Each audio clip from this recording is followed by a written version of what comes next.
କରିବା ତାହେଲେ ଆମମାନେ ଆମମାନଙ୍କର ପିଲାମାନଙ୍କୁ ଏହି ବିଷୟ ପ୍ରତି ସଚେତନ କରିବା।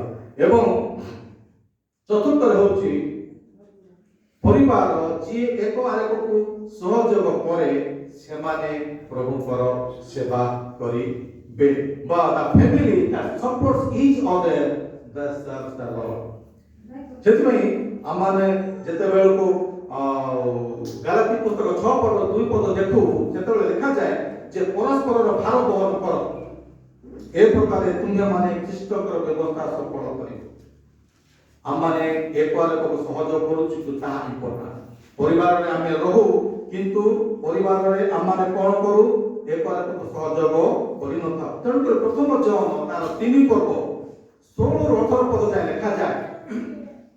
ପ୍ରଥମ ଜହନ 3 ପର୍ବ ତାର 16ରୁ 18 ପଦ ଆମେ ପଢୁ। ସେଠି 17 ପଦରେ ଲେଖାଯାଏ ଯେ ଜାଗତିକ ଭାବରେ ସମ୍ପତ୍ତିଶାଳୀ ହୋଇ ଆପଣା ଭାଇକୁ ଅଭାବଗ୍ରସ୍ତ ଦେଖିଲେ ତା ପ୍ରତି ଆପଣା ଦୟା ଉଦ୍ଧ କରେ ତାଠାରେ ଈଶ୍ୱରଙ୍କ ପ୍ରେମ କିପରି ରହିପାରିବ। ଆମମାନେ ଗୋଟିଏ ଘରେ 5 ଆଙ୍ଗୁଳି ଭଳିଆ ଭାଇ ଭଉଣୀ ମାନଙ୍କୁ ଦେଖିଥାଉ। ସମସ୍ତେ ଯେ ସମାନ ହେବେ ସେ କଥା ନୁହଁ। ସେମାନଙ୍କ ଭିତରୁ ଜଣେ 2 ଜଣ ନିଶ୍ଚିତ ଭାବରେ ବହୁତ ଆଶୀର୍ବାଦ ପ୍ରାପ୍ତ ହୋଇଥାନ୍ତି ଏବଂ ଅନ୍ୟମାନେ କମ୍ ହେଇଥାନ୍ତି। ଜଣେ 2 ଜଣ ବହୁତ ସମ୍ପତ୍ତିଶାଳୀ ହେଇଥାନ୍ତି, ଧନଶାଳୀ ମଧ୍ୟ ହେଇଥାନ୍ତି, ଆଉ ସେମାନେ ଭଲ ତାଙ୍କ ଚାଳିଚଳନ ଥାଏ, ଅନ୍ୟମାନେ ହେଇପାରିନଥାନ୍ତି। କିନ୍ତୁ ଯେତେବେଳେ ଅନ୍ୟ ଜଣେ ଯେଉଁ ଭାଇ କିମ୍ବା ଯେଉଁ ଭଉଣୀ ସେ ଅଭାବରେ ଥାଏ ତା ପ୍ରତି ଯଦି ଆମମାନଙ୍କର ଭାଇ ମଧ୍ୟରୁ ଜଣେ ଯିଏ କି ବହୁତ ଆଶୀର୍ବାଦ ପ୍ରାପ୍ତ ହେଇଛନ୍ତି ସେ ଯଦି ସେମାନଙ୍କ ପ୍ରତି ସେ କ'ଣ କରେ ନାଇଁ ତାଙ୍କ ପ୍ରତି ତାଙ୍କର ଦୟାକୁ ସେ ବୃଦ୍ଧ କରେ ତାହେଲେ ସେଠି ପ୍ରେମ ଅଛି ବୋଲି ଆମେ କିଭଳି କହିପାରିବା। That means we need to support each other। ପରିବାର ମଧ୍ୟରେ ଯଦି ଆମେ ଏକତ୍ର ବାସ କରୁଛୁ, ପରିବାରରେ ଯଦି ଆମେ ଏକତ୍ର ପ୍ରାର୍ଥନା କରୁଛୁ, ପରିବାରରେ ଯଦି ଆମେ ଆମମାନଙ୍କ ପିଲାମାନଙ୍କୁ ଉତ୍ତମ ବିଷୟ ପ୍ରଭୁଙ୍କ ବିଷୟ ଶିଖାଉଛୁ ତେବେ ପରିବାରରେ ଆମମାନେ ଏକ ଆରେକକୁ ସହଯୋଗ କରିବା ବିଷୟ ମଧ୍ୟ ଚିନ୍ତା କରିବା ଦରକାର।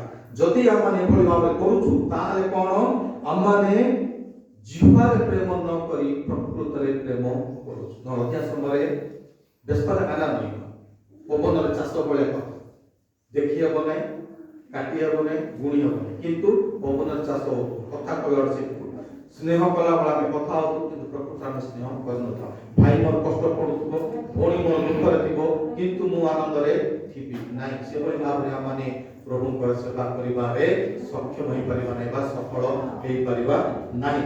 ତେଣୁକରି ଆମେ ଏଇସବୁ ଦେଖିବା ଦରକାର। ଲାଷ୍ଟରେ ଆମେ ଦେଖିବା ଯେ the family that serves God that trust God। ଯେଉଁ ପରିବାରରେ ଈଶ୍ୱରଙ୍କ ଉପରେ ଭରସା କରିବାଟା ଯେତେ ଅଧିକ ବଢିଥାଏ ସେମାନେ ଈଶ୍ୱରଙ୍କ ସେବା ସେତେ ଅଧିକ କରିଥାନ୍ତି। ପରିବାର ମଧ୍ୟରେ ଆର୍ଥିକ ସମସ୍ୟା ଆସିପାରେ, ପରିବାର ମଧ୍ୟରେ ମାନସିକ ସମସ୍ୟା ଆସିଥାଇପାରେ, ସ୍ୱାସ୍ଥ୍ୟର ସମସ୍ୟା ଆସିଥାଇପାରେ, କିନ୍ତୁ ଆମମାନଙ୍କର ନିର୍ଭରଶୀଳତା କାହା ଉପରେ?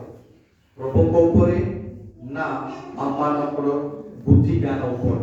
ତାହା ଚିନ୍ତା କରିବାର ବିଷୟ। ଆମ ନିଜ ବୁଦ୍ଧି ଜ୍ଞାନକୁ ଆମମାନେ ପ୍ରାଧାନ୍ୟ ଦେଇକି ଆମମାନେ ନିଜର ସମାଧାନର ବାଟ ବାହାର କରୁଛୁ ନା ପ୍ରଭୁଙ୍କ ଉପରେ ଆମମାନେ ଭରସା କରି ଆମମାନେ ପ୍ରଭୁଙ୍କ ଠାରୁ ସାହାଯ୍ୟ ଭିକ୍ଷା କରି ସମସ୍ୟାର ସମାଧାନ କରିବା ପାଇଁ ଚେଷ୍ଟା କରୁଛୁ। ଆଉ ସେଥିପାଇଁ ଆଉ ତାର ହିତୋପଦେଶ ତାର 3 ପର୍ବ 5ରୁ 6ରେ ଲେଖାଯାଏ ଯେ ତୁମେ ସର୍ବାନ୍ତକରଣ ସହ ପ୍ରଭୁଙ୍କ ଠାରେ ବିଶ୍ୱାସ କର ଏବଂ ନିଜର ସୁବିବେଚନାରେ ଆଉଜି ପଡ଼ ନାହିଁ। ଆମର ଯେତେ ବଡ଼ ପଣ୍ଡିତ ହୋଇଥାଉ ନା କାହିଁକି, ଯେତେ ବଡ଼ ଜ୍ଞାନୀ ହେଇଥାଉ ନା କାହିଁକି, ଯେତେ ବଡ଼ ପଦବୀରେ ଥାଉ ନା କାହିଁକି, ଆମମାନେ ଯେତେବେଳକୁ ପରିବାରରେ ବିଭିନ୍ନ ପ୍ରକାର ସମସ୍ୟା ଆସେ ଆମମାନଙ୍କର ପ୍ରଥମ କାମ ହେଲା ପ୍ରଭୁଙ୍କ ଉପରେ ନିର୍ଭର କରିବା, ନା କି ନିଜର ଧନ, ନିଜର ଟଙ୍କା, ନିଜର ପଇସା, ନିଜର କ୍ଷମତା ଆଉ ନିଜର ବୁଦ୍ଧି ଜ୍ଞାନ ଉପରେ ଆମମାନେ ନିର୍ଭର କରିବୁ। ତ ଯେଉଁ ପରିବାରରେ ପ୍ରଭୁଙ୍କ ଉପରେ ବିଶ୍ୱାସ ଯେତେ ଅଧିକ ସେମାନେ ପ୍ରଭୁଙ୍କର ସେବା ସେତେ ଅଧିକ କରିପାରେ। ତେଣୁକରି ଆଜି ଆମମାନଙ୍କ ନିମନ୍ତେ ଏକ ବଡ଼ ପ୍ରଶ୍ନ ଯେ ଈଶ୍ୱର କ'ଣ ଆମମାନଙ୍କ ପରିବାର କେନ୍ଦ୍ରବିନ୍ଦୁ ଅଟନ୍ତି? Is god centre of hour family life? ଆମମାନଙ୍କ ପରିବାର କେନ୍ଦ୍ରବିନ୍ଦୁ ଆଜି କିଏ?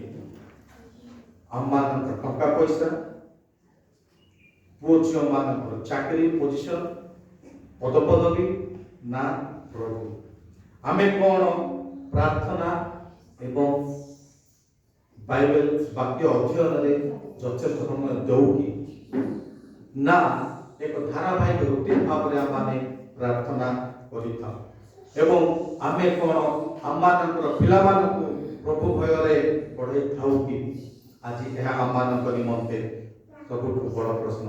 ତେଣୁକରି ଆମମାନେ କ'ଣ କରିବା ଦରକାର? ଆମମାନେ ଯେଉଁ ସବୁ ବିଷୟ ଆଲୋଚନା କଲୁ ତାର ଜଷ୍ଟ ତାର ଅପୋଜିଟ୍ ଠିକ୍ କରିବା ଦରକାର। ତା ଅର୍ଥ ଆମମାନେ ପରିବାରରେ ମିଳିତ ଭାବରେ ବା ଏକତ୍ର ହୋଇ ରହିବା ପାଇଁ ଆମମାନେ ସଦାସର୍ବଦା ଚେଷ୍ଟା କରିବା ଦରକାର। ପରିବାରରେ ଆମମାନେ ଏକତ୍ର ହୋଇ ମିଳିତ ହୋଇ ପ୍ରାର୍ଥନା କରିବାର ଆବଶ୍ୟକତା ଅଛି ବା ତାହା କରିବା ଦରକାର। ପରିବାରରେ ଆମମାନେ ଆମମାନଙ୍କର ପିଲାମାନଙ୍କୁ ଈଶ୍ୱରଙ୍କର ଭୟରେ ବଢ଼ାଇବା ଦରକାର, ଯାହାରି ଫଳରେ ସେମାନଙ୍କୁ ଆମେ ଯାହା ଶିଖାଇଛୁ ସେମାନେ ବୁଢ଼ା ହେଲେ ମଧ୍ୟ ସେମାନେ ଅନ୍ୟ ବାଟରେ ଯିବା ପାଇଁ ଚାହିଁବେ ନାହିଁ ବା ସାହସ କରିବେ ନାହିଁ। ଆମମାନେ ପରିବାରରେ ଏକ ଆରେକକୁ ସହଯୋଗ କରିବା ଆବଶ୍ୟକ ଏବଂ ଆମମାନେ ପରିବାରରେ ପ୍ରତ୍ୟେକ ସମୟରେ ନିଜର ବୁଦ୍ଧି ବିବେକ ସୁବିବେଚନାରେ ଆଉ ଦିନେ ପଡ଼ି ଆମମାନେ ବିଶ୍ୱାସରେ ଦୃଢ଼ ରହିବା ଆବଶ୍ୟକ।